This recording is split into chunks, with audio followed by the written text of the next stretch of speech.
First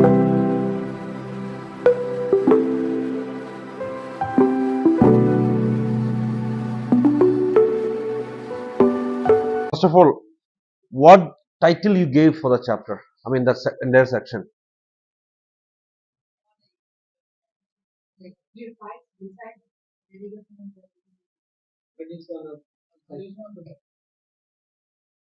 Just one by one. If you tell everybody, like I get little confusion. So what did you tell? You start from sacrifice, sacrifice, decides, dedication, determination. Okay. So you said something. The condition of the discipleship. Okay. Brother. Huh. Present yourself acceptable to God. Okay. Ross. Huh? So you both. Cost of disciple. Yeah, that is actually in your Bible. Maybe that will be the title, right? Cost of the discipleship. So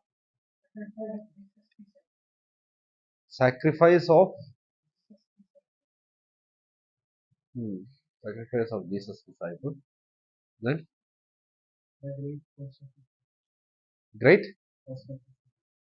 great cost of discipleship. And then no.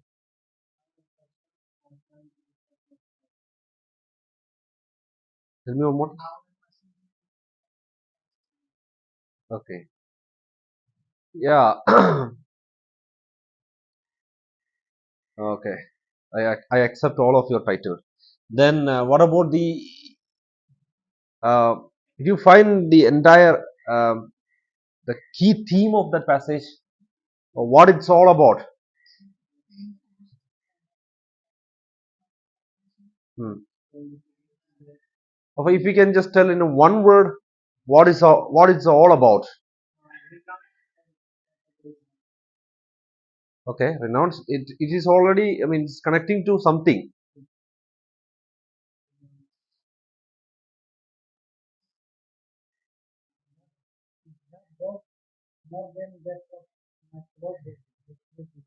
Okay, yeah, that's all. Again, uh, yeah, the entire passage is all about discipleship, right? So that's why in your Bible, most of the Bible gave a title. It's called the cost of discipleship or a true disciple. No, that's what the title has been. Like, what are things you gave the title? It's perfect. It's matching as a like uh, present acceptable sacrifice, right? Brother, yours? Yeah, it's again the one who presenting himself to God is actually a disciple. As you said, dedication, determination, all it's related to discipleship and sacrifice, cost, and everything it is connecting to a particular portion, particular point that it's a discipleship. So the 13 Luke chapter 14 verses 25 to 35, the entire section is talking about discipleship. Now, did you find any important words? Self-deny. Is there a word? No, just a single words. Huh? Ridicule. Okay, ridicule. Cost. That's a very good. Cost. Dedication. Delegation. Okay. Is there the word? Okay. Analyze. Renounce. That's again a great word. So cost, renounce, delegation, and analyze. Ridicule. Cross. That's the word. Cross. Hmm. Huh? Salt. Right. Salt. That's again great word. Salt. So you come up across with the several words, right? And what is the next section? So you observed it, and who the section, the entire section, you know what is it, what is about, and the important words, you know. Now, did you find any important words in that entire section? Did you find any words which is connecting to entire, like, or the word gives the entire meaning, or one or two words. 26 and 27, very good. That is the key passage of that verse. I mean, the entire study. What is talking about? Sacrificing. Okay. So if you divide that chapter, no, if you are just going for a preaching and all, no, can divide that passage like Luke 14, 25 to 35, right? So,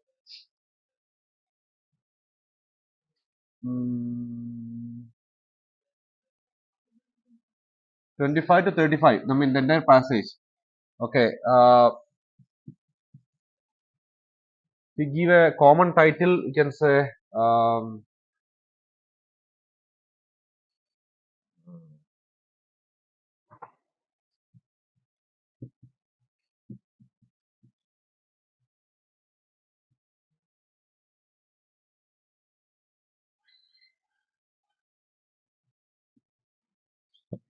right? If you ask this question to that passage, it really gives the answer, right? Who is a true disciple? Because the entire passage is explaining who is a true disciple. Okay? Who is a true disciple? That can be the title. And answer to that question,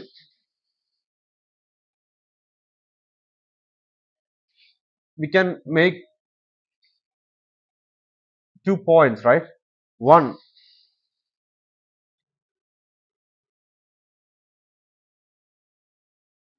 or to be a true disciple, that person has to fulfill some requirements, right? So first is, we can say, requirement of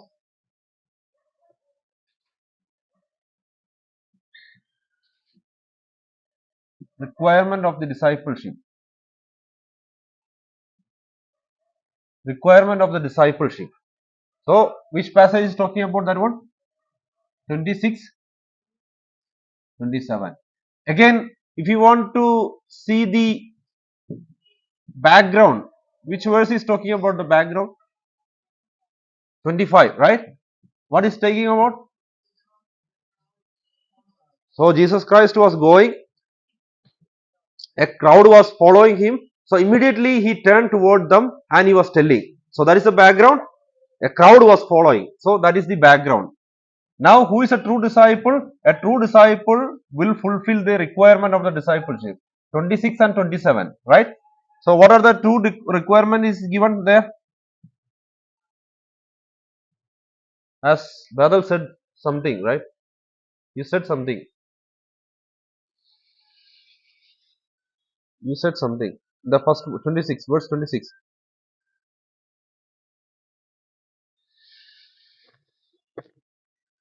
Now the interpretation comes into play. Verse 26. You just take 26. Verse 26. Did you read the 26? So that, how many sentences are there? One or two sentences? Okay, three sentences. Make it in a one word, one single phrase. That entire passage. What it? That is interpretation.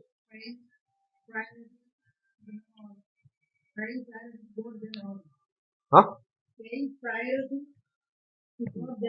Good, good, good, good. Come.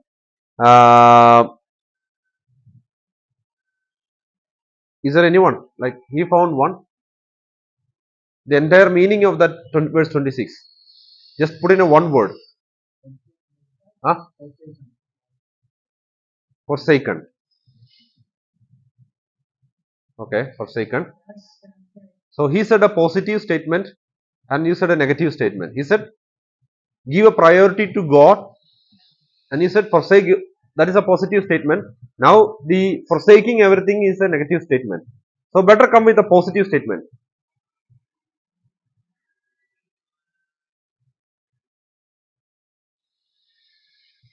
Is there anyone like? Huh. Okay, same, like almost same, but good. Points are clear. Christ center. Okay, Christ centered. Okay, Christ centered. But that meaning is not coming there because the entire passage is telling something, and it is. Not, I mean, the idea is there, but it is not exactly connecting. Committing, committing themselves. Yeah, committing themselves. It's okay. But in 26, what is 14 verses 26? What it says? See, if anyone comes to me and does not hate father and mother, wife and children, brothers and sisters, yes, even their own life, such a person cannot be my disciple. Right? Here is actually is telling a negative statement. What is saying? You have to hate. So now the interpretation. Now you have to see what is having. You didn't tell that keyword hate. Okay, you didn't mention that word. Okay, hate is a very important word. Hate in that passage. Hate. What does it mean? Hate. Yes. It's a literal hate. So that's word where you have to interpret. Because if you don't interpret, you will not understand the meaning. If you just plainly reading what just think that we are a believer, we are reading that passage, that's okay. Just take that passage and go to a non-believer who does not know Bible, ask him to read and tell the meaning. He will just read and he'll tell, okay, what Jesus said, you have to hate your parents, you have to hate your wife, you have to hate your children, you have to hate your own life. Then only you can be my disciple. Is that what the Bible says? That's where the interpretation is necessary. So we need to find the meaning of the word hate, right? What is the meaning of the word hate?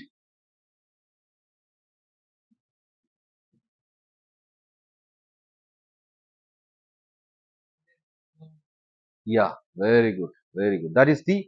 It is used in a comparative degree. Okay, the word hate is used in a comparative degree. In English, we know the superlative degree, comparative degree.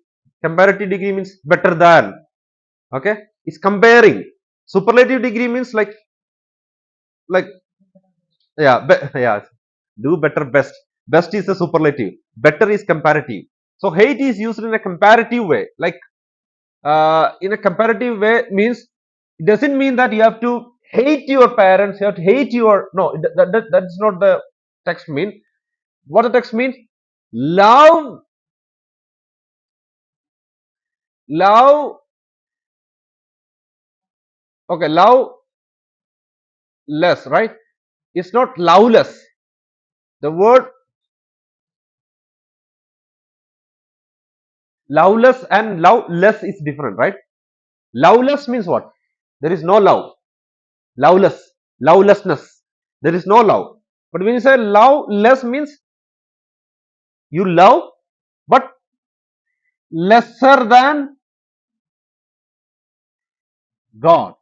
Love your parents. Okay, you love mostly, no problem. But that love should be lesser than God. So you understood the word, the meaning of the word hate, right? It's loveless, love less. Now you just try to interpret what then if that case, what that text exactly means. Okay, I'll not bother you. I'll write,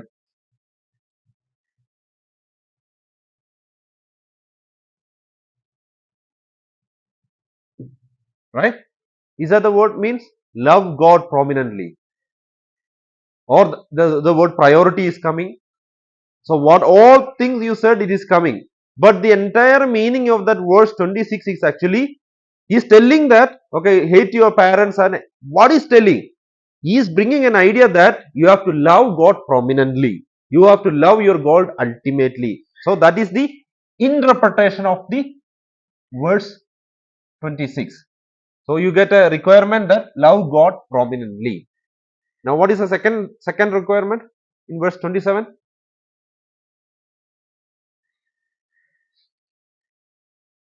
In verse 27, what is it says? Ah, so what does it mean? Huh? So that's what normally like. Okay, what when we say cross, he said it's pain, troubles, and huh? What is it? Humiliation, then insult, huh? Huh? Mocking, yeah, mockery, then self. Can you say, can you say persecution? Huh? No. Okay. I'm giving hmm? Forsaken.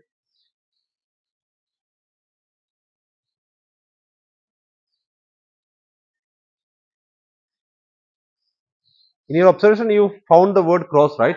You came up with the word cross, right? Okay. So now you have a one, two, three, four, five, six, six at least six different meaning of that word, the word cross.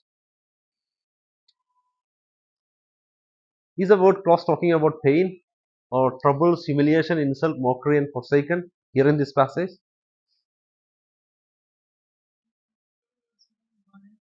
Burden, yeah, that's what normally we hear, right?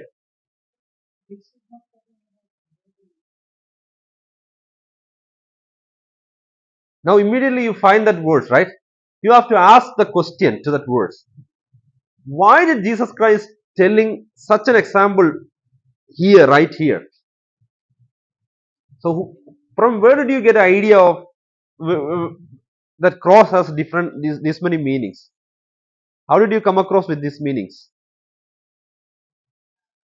It may be true. I'm not telling that you are wrong. No, I'm not telling that. As an application part, we can take these all are application. We can take cross in a realm of pain.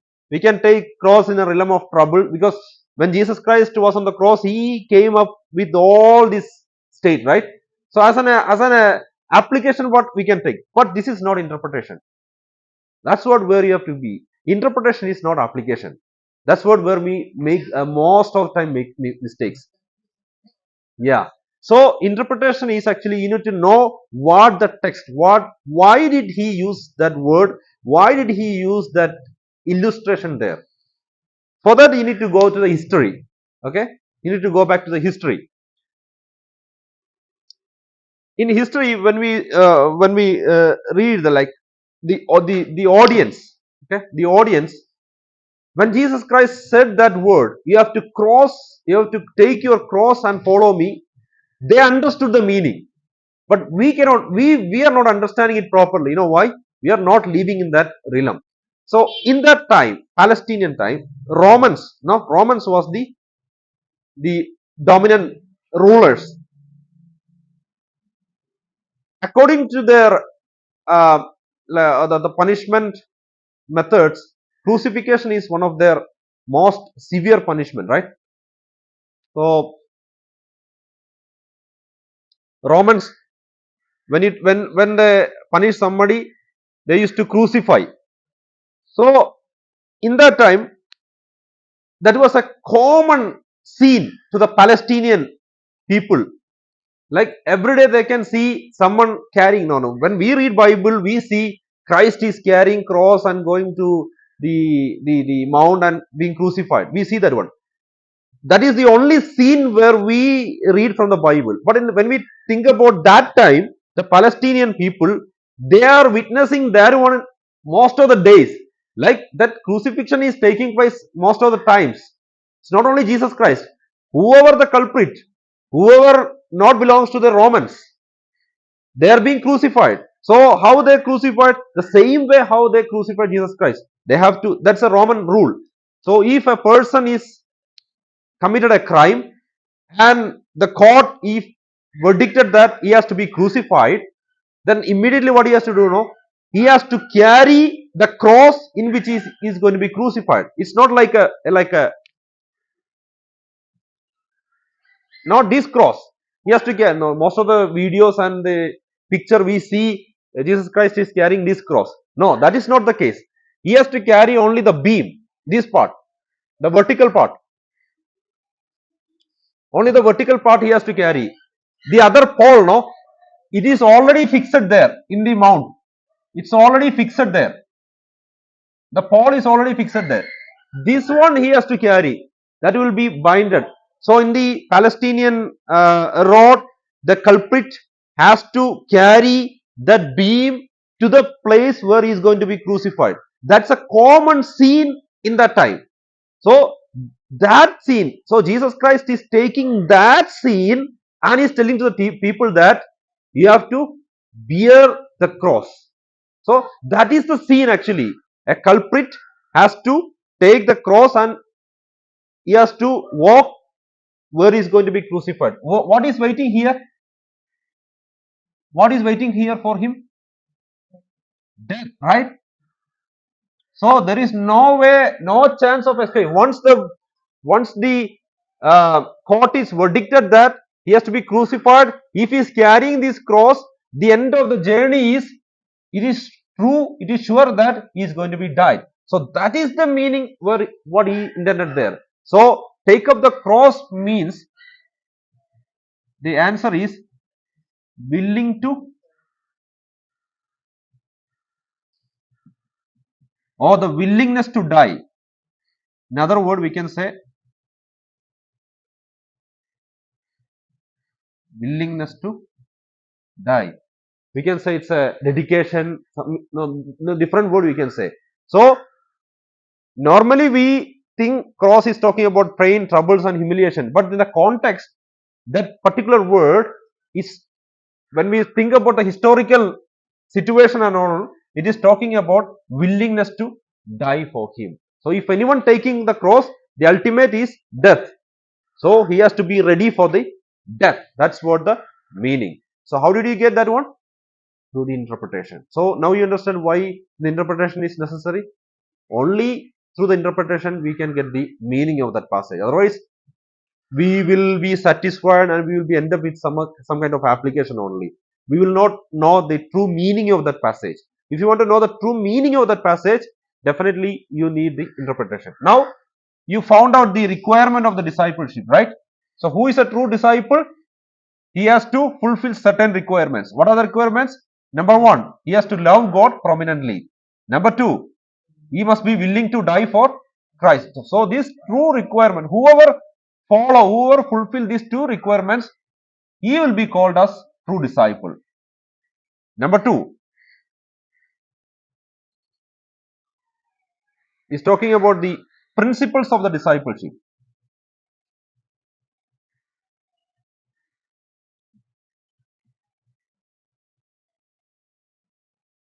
Principles of the discipleship.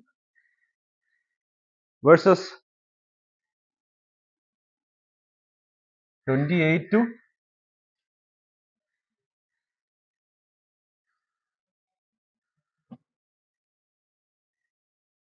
so he is telling two illustrations there, right? Did you find out the two illustration? Have you come across with them? Two illustration he used there. What are the two illustrations? One is talking about a tower. One is talking about a war, right? One is tower and one is war. So why did he use that two illustrations there? Through that two illustration is actually telling the principles of the discipleship. Number one, the first principle is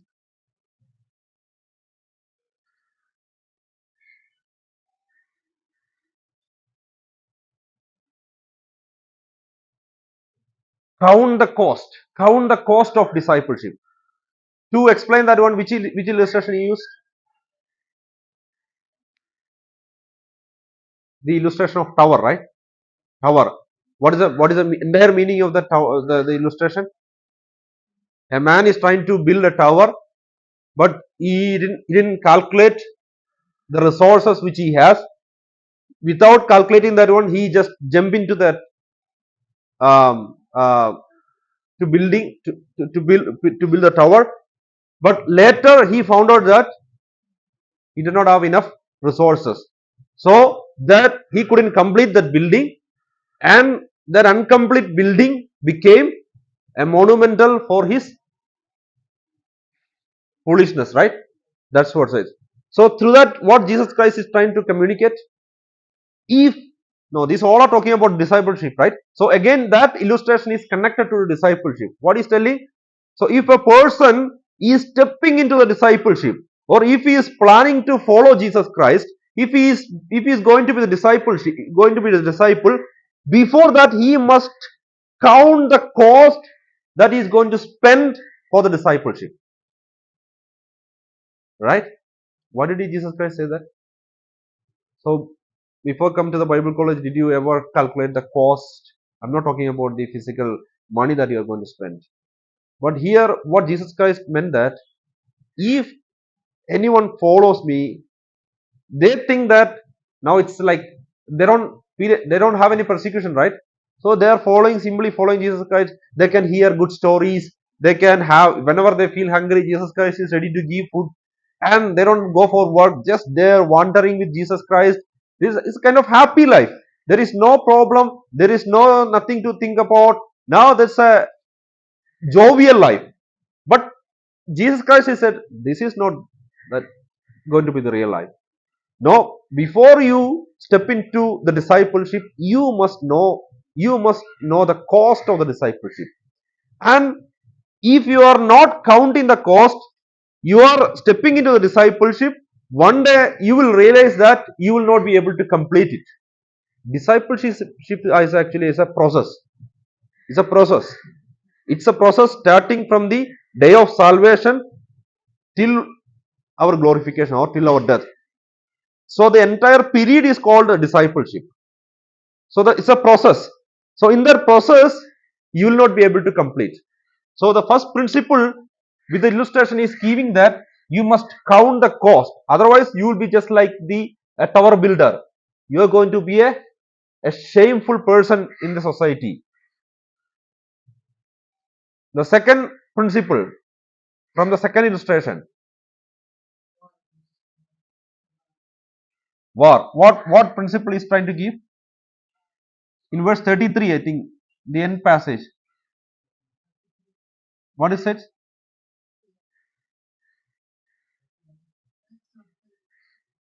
Read it.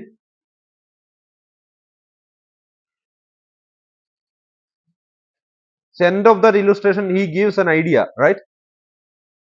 What is it? Like, uh, renounce or forsake everything that he has. He cannot be my discipleship. So again, we need an interpretation here, right? Just think that a normal reading, what Jesus Christ is telling, you have to forsake everything what you have. Then only you can be discipleship. Forsake means if I have a car, should I forsake it? If I have a house, should I forsake it? If I have money, should I forsake it? What does it mean? So what he is trying to forsake?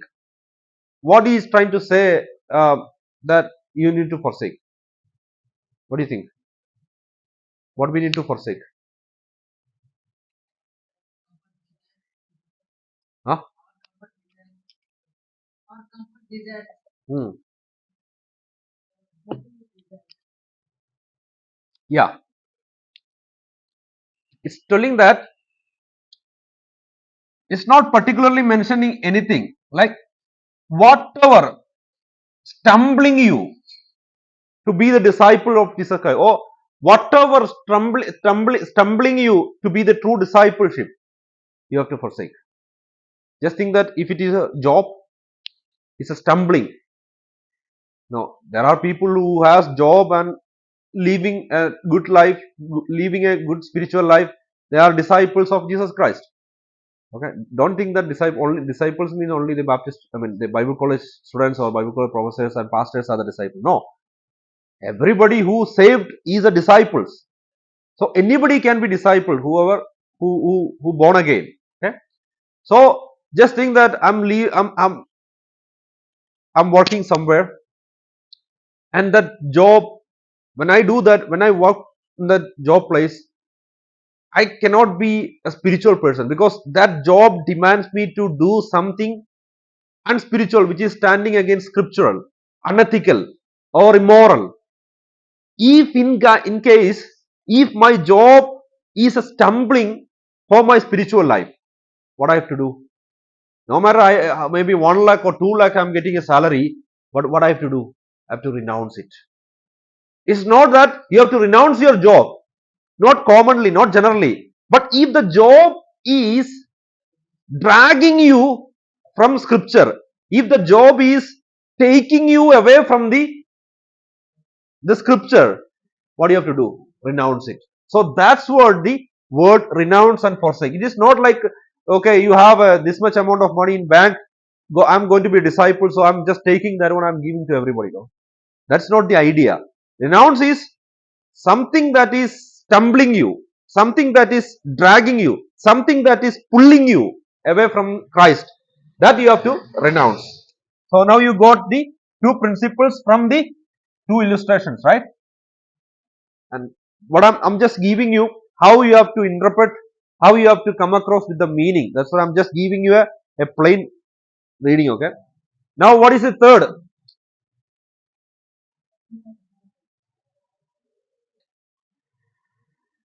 Now the third point is the nature of the discipleship. Nature of the discipleship. So requirement, principles. The one who fulfill these two principles, he will be true disciples. One who has the nature, the real nature of the discipleship, he is going to be true discipleship. So now to explain the nature of the discipleship is coming with an illustration, right? Is coming with an object. What is that object? Salt, right? That's what I said. Salt is also very important word. Now did you see, this is our the entire meaning of that passage. Among this, the words that you found is suitable, right? Someone came up with the word forsake, someone came up with the word count, some up came with the word cross, love, right? Discipleship. So all are coming, all are like uh, piling up, and we are making the entire picture of that passage. The nature of discipleship. So he is trying to talk about two natures of the salt. Two natures of the salt. What are the two natures? Huh? Yeah, that is the nature. One is uh,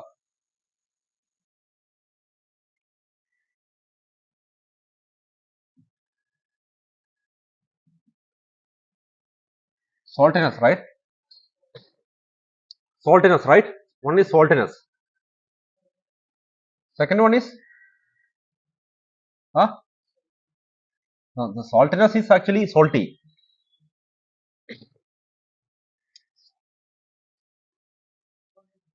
Huh? Yeah, that's what one word we can say. Saltlessness, right? Saltiness and saltlessness.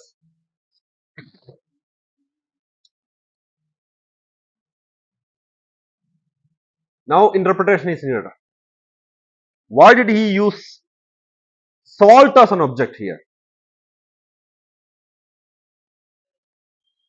Hmm?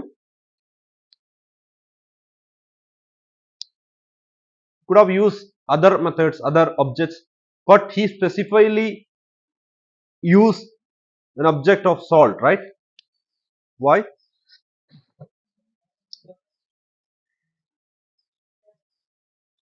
So he is taking that the word salt, I mean the object salt, and he is trying to explain two aspects of salt. Two aspects of salt. One is saltiness. In other word,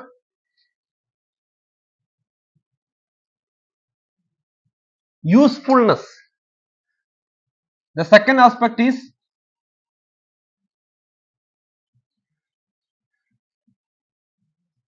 uselessness.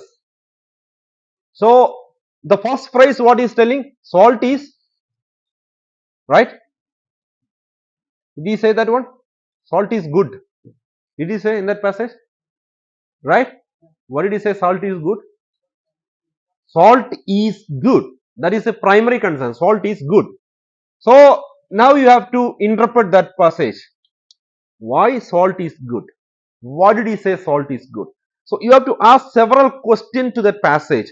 Then only you can understand the meaning. If you are just plainly reading, you may get some application. That's all. But you will not get this the real meaning. So why salt is good means in those days salt has a significant values.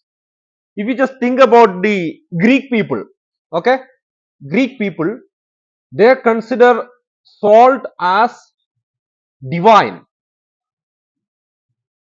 a sacred object, because they consider it as a divine value. It's a sacred object. So for Greek people, it is a very valuable thing. For Romans, they consider no. This is again a valuable object. It's a valuable. Now, have you heard about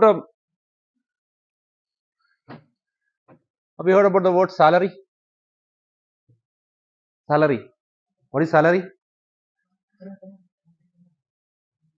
Do you know the root word of salary? From which language it came? Salary is actually English word, but it originated from Latin word. Okay, the word originated from Latin word. The Latin word is salarium. Salarium is a Latin word. You know what is salarium? Salarium. The word salarium comes in the Roman government. The soldiers, the soldiers used to get salt as their allowance. Sometimes their salary is being paid with salt. Do you understand? Instead of money, the government used to give salt as their salary, as a ration, an allowance. Okay, that particular thing is called salarium. Okay, giving salt as a allowance is called salarium. From that salarium, we get English word salary. So for the Romans, the salt is just like a gold, no? Very valuable things. So that's what in and when we can think about Jews, is salt significance for the Jewish people?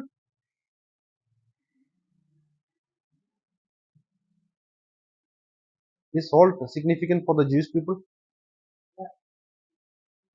Huh? Yeah, very good. In the sacrifices, they use very important. In the sacrifices, without salt, no, the salt is very important elements in the sacrifice. Again, um, have you heard have you heard about salt covenant? Salt covenant. Sometime no, in Jewish people they make covenants, right? So sometime when they make covenants, they take some object as the sign of that covenant. So sometimes when they make covenant, they bring salt as the sign of that covenant. So that's called salt covenant. In I think David made a salt covenant with Jonathan. I think it's a salt covenant.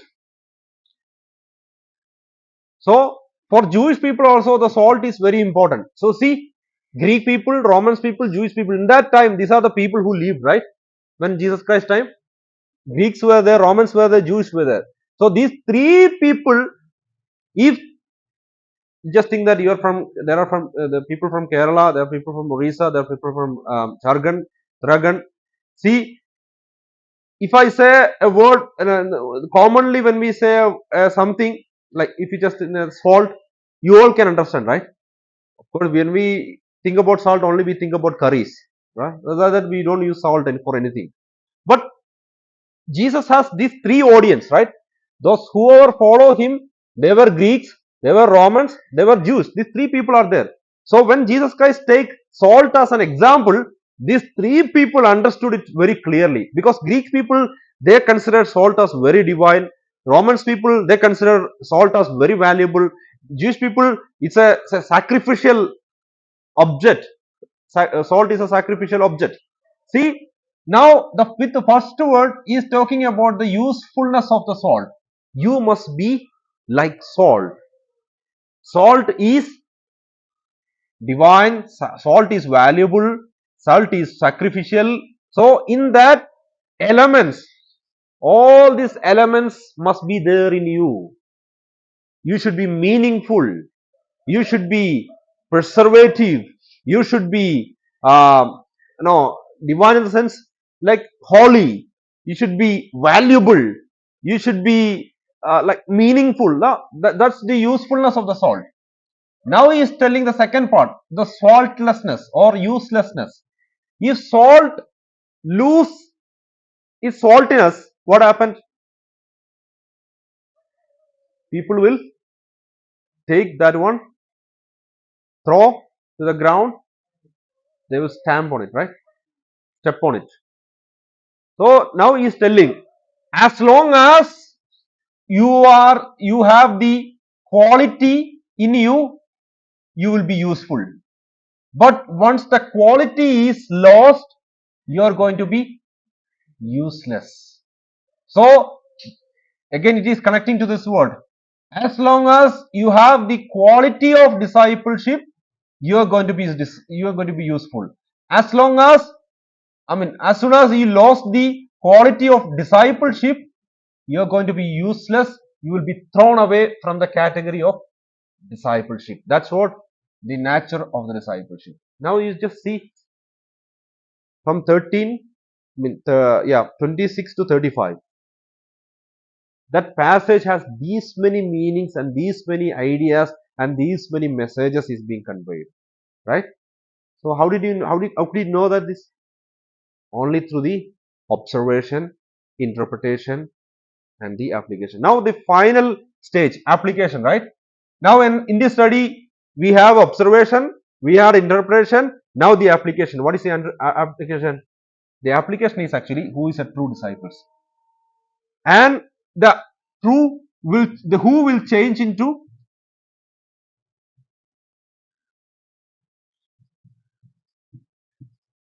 are you. So we start with the statement who is a true disciple. That gives the entire answers, right? Who is a true disciple? And once the study is over, we change that question from who to are you. That is the application, right? Now the study is over. Now question is being changed. Are you a true disciple? If you want to be a true disciple, you must be fulfilling the requirements. Are you fulfilling? If you want to be a true disciple, you must be fulfilling the principles of the discipleship. Are you? Are you fulfilling? If you want to be a true disciple, you must possess the nature of the discipleship. Are you possessing the true nature? That is the applications. Is it clear for me? Little bit at least? Little bit? Huh? Huh? Yeah.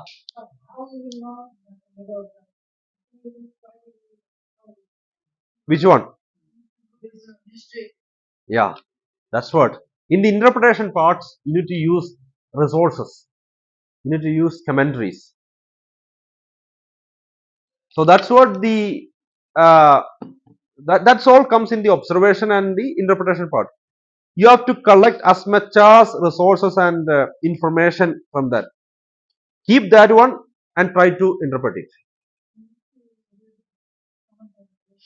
This is actually the this method is actually again little more advanced. Once we have interpretation, once we have application, this is a sermonizing method. So this is a sermonizing method. So once our study is over, when we are going to present it, we have to make it in a sermonizing way. So this is a sermonizing method. That's what I put in this way. Yeah, so that you can use in your preachings and teaching, somewhere.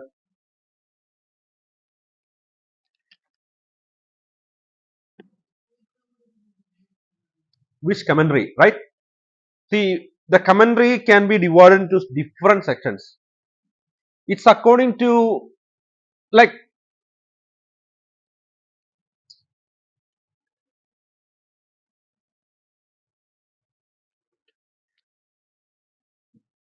there are There are devotional commentaries. Warren Wiersbe, Rick Warren. There are devotional commentaries.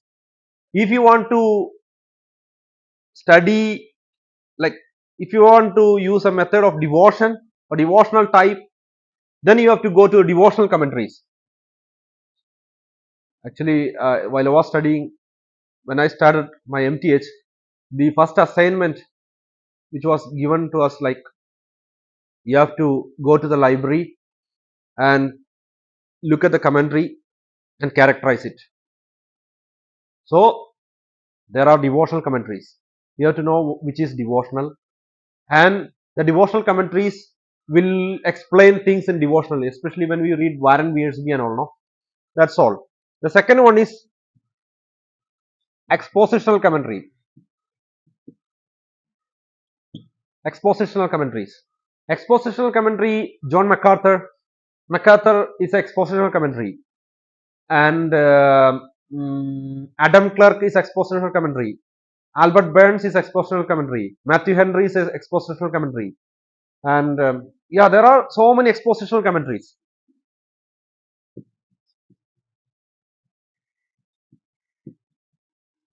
Exegetical commentaries. Exegetical commentary in New Testament. I forgot. There is a exegetical commentary in your library. It's like start with the N. I forgot. New Testament something. It's a exegetical commentary. Exegetical commentary means the Greek version also they will use. If you are trying to explain a passage, the Greek version and the exegetical explanation is being given.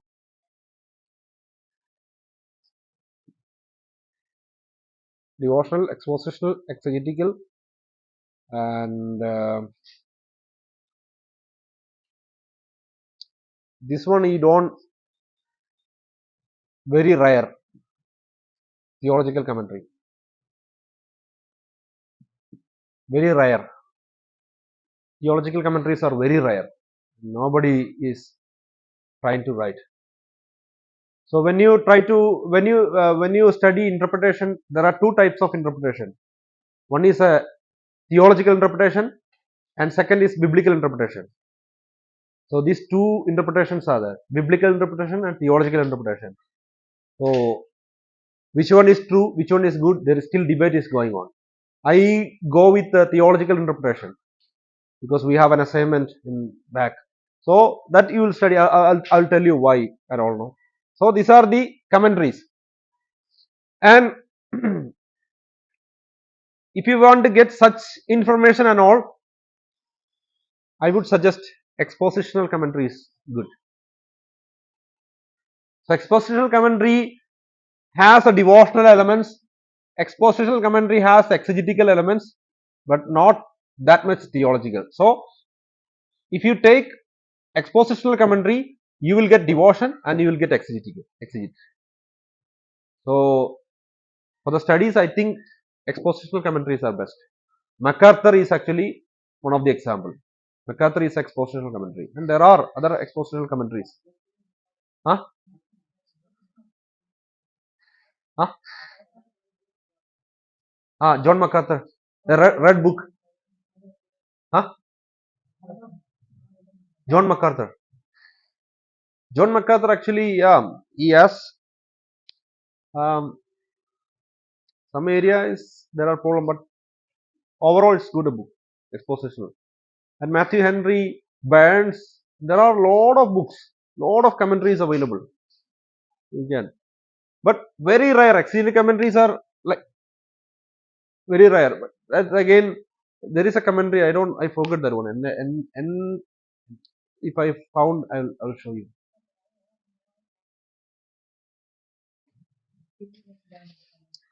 Believers. This is William MacDonald, right?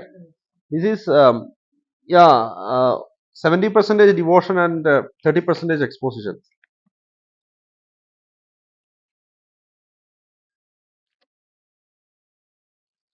Yeah, John MacDonald, Believers commentary. These all are, yeah, you can put into expositional, but and again one more commentary is there, expositional Bible knowledge commentary. Very, very, very. You can, if you can,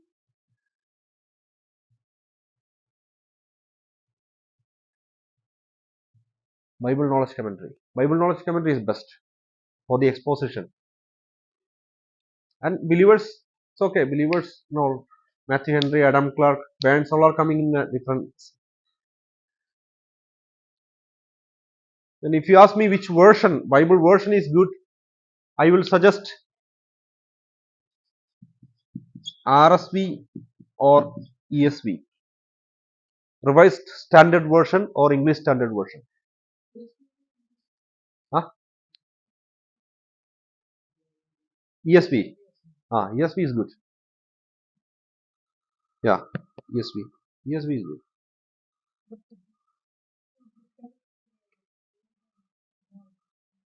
NIV. Yeah, I like when I studied in a Baptist Bible College in Ernakulam. I did my BTH there. They allowed only KJV, and my second year onwards they allowed NKJV also. But NKJV I like. KJV is like thou art, you know. So I prefer RSV and ESV, and a latest version is NET, Net Bible, NET. That that that version also is good. NET.